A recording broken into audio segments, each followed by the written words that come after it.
চলে আসছে আরবি রজব মাস এবং আরবি প্রতি মাসের 13, 14, 15 তারিখ এই 3 দিন যে রোজা রাখা হয় সেটাকে আইয়ামে বীজের রোজা বলে। এবং আল্লাহ রাসূল সাল্লাল্লাহু আলাইহি ওয়াসাল্লাম আমাদেরকে এই 3টা রোজা রাখার নির্দেশ দিয়েছেন। এখন রজব মাসের 13, 14, 15 তারিখ, জানুয়ারি 2026-এর 3, 4 এবং 5 তারিখ, অর্থাৎ জানুয়ারি মাসের 3, 4, 5 এই 3 দিন আমরা রজব মাসের 3টা রোজা, যে 3টা রোজা আইয়ামে বীজের রোজা, এটা আমরা রাখতে পারি। তাই আমরা সবাই 3, 4, 5 তারিখ অর্থাৎ শনি, রবি, সোমবার এই 3 দিন আইয়ামে বীজের 3টা রোজা রাখবো এবং এই মেসেজটা সবার সাথে শেয়ার করে সবাই মিলে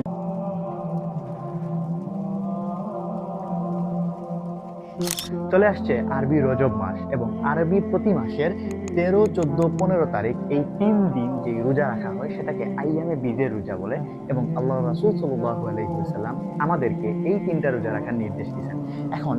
রজব মাসের 13, 14, 15 তারিখ, জানুয়ারি 2026-এর 3,